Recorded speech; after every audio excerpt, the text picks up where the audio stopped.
Je me nomme à l'état civil Mariam Absefal Coulibaly, mais plus connue sous le nom de Samira, qui est mon nom d'artiste.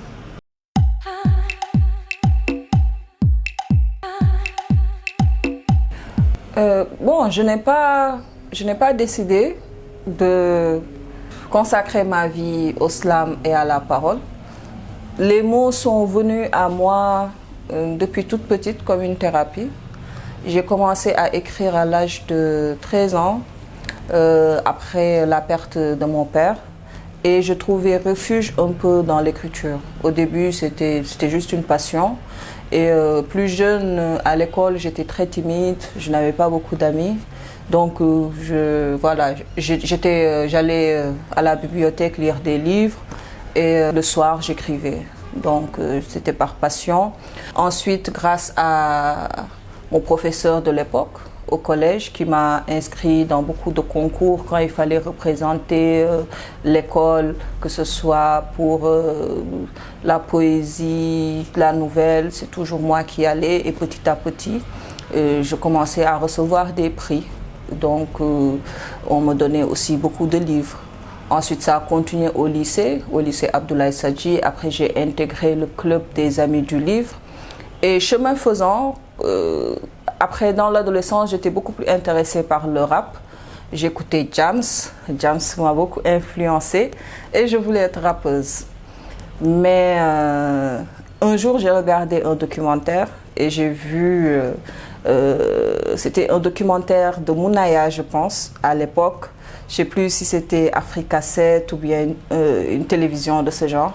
Et elle interviewait le collectif Vendredi Slam. J'ai dit, waouh, il y a un collectif, ça existe, le slam existe au Sénégal. Mon premier poème, je l'ai déclamé au Vendredi Slam. Après, j'ai fait des recherches pour voir s'il y avait d'autres collectifs, groupes de slam au Sénégal. J'ai découvert qu'il y avait le Carrefour Poétique. J'ai commencé à aller là-bas faire des ateliers, des cyphers. J'ai vu qu'il y avait le G-Slam. On allait à Thiès voir le groupe de Rafale, d'Imelo.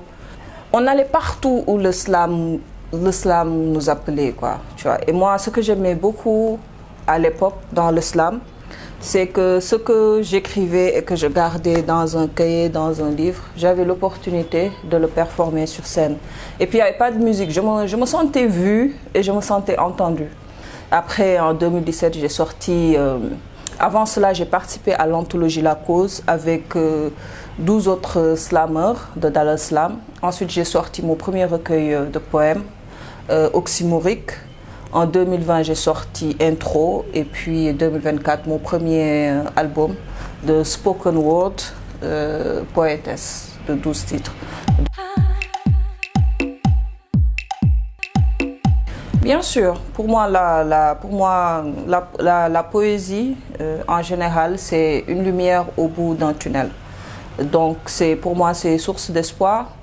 Et ce n'est pas quelque chose de lointain, c'est quelque chose qui est ancré dans nos réalités. Et grâce à l'imaginaire, grâce à l'écriture, grâce au vers, on peut transcender toutes les dimensions de la réalité. En tout cas, moi, ça m'a énormément aidé à me soigner entre parenthèses. L'écriture, la poésie, ça m'a aidé à me comprendre et à m'accepter. Ça m'a aidé à cultiver ma différence et ça m'a aidé aussi à dompter, voilà, à aimer les contrastes, à accepter autant mes qualités que mes vices, entre parenthèses. Et ce que j'essaie de transmettre aux gens, c'est mon authenticité, mais aussi qu'au sortir de mes performances, qu'ils se posent des questions, qu'ils puissent voir les choses différemment. Parce que des fois, quand on est dans la vie de tous les jours, on commence à avoir des automatismes. On devient un peu robot. On peut sortir, voir un enfant, c'est juste un exemple, un enfant par exemple qui mendie, ça ne nous choque plus parce qu'on voit ça tous les jours. Donc comment faire pour chaque jour redevenir un enfant et ne plus banaliser certaines choses qu'on voit? En tout cas, c'est sur ça que je pose des interrogations et j'espère au minimum qu'au sortir de mes performances ou après m'avoir écouté, certaines personne puisse, ou même une personne, puisse se poser des questions, puisse avoir envie d'écrire, de parler, ou bien puisse avoir envie de changer.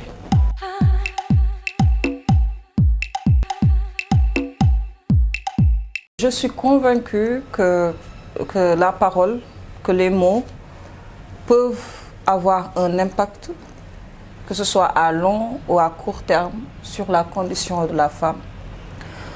Il est important que les femmes puissent prendre la parole dans des sociétés où, depuis très jeune, on apprend à la femme à parler doucement et à intérioriser ses émotions. Comment dire ça de manière très diplomatique?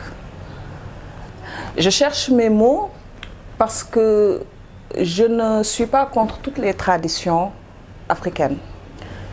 Il y a une partie qui est faite dans le but de protéger la femme et il y a une autre partie que je pense contrôle la femme et essaie de la rendre beaucoup plus douce et soumise.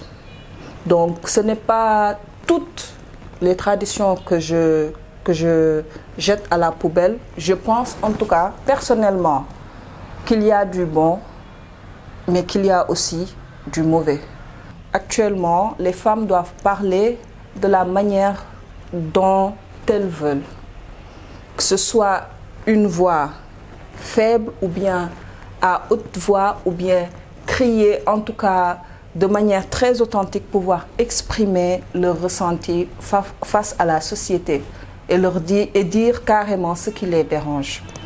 Et la parole et l'écriture peuvent aider à ce qu'on soit entendu. Et si on est entendu par ricochet, ça peut aider à ce que les politiques puissent changer.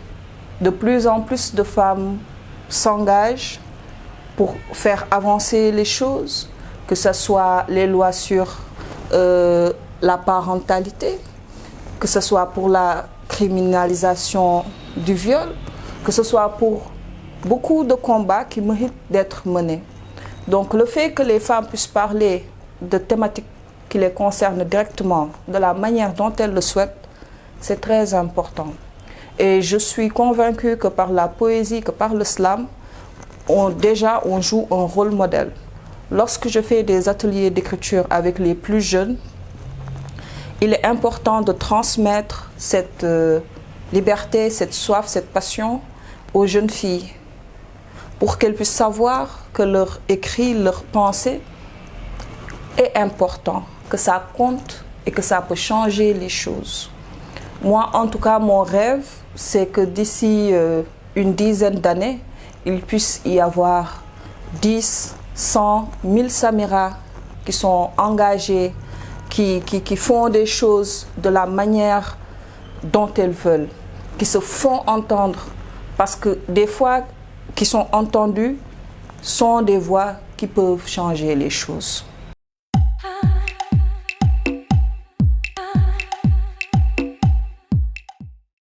Je pense qu'elle est pas une, elle est plurielle. Je ne dirais pas que la poésie écrite par les femmes sénégalaises est activiste. Elle est très plurielle, elle est différente.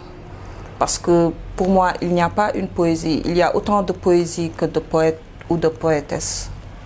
Mais je pense que c'est une poésie, des poésies qui ont un impact fort.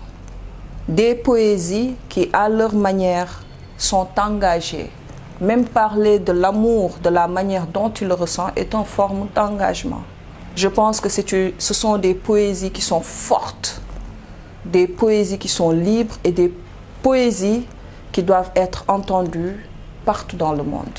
En tout cas, moi, je suis très fière et contente de faire partie d'elles. Et je suis très inspirée au quotidien par toutes ces femmes-là qui se battent avec chacune d'elles, leur réalité, leurs contraintes auxquelles elles doivent faire face chaque jour et qui continuent malgré tout d'exister et de faire entendre leur voix. Ce sont des femmes battantes, courageuses, fortes et j'espère que toutes ces voix seront entendues partout dans le monde. Merci beaucoup, Samira. Merci.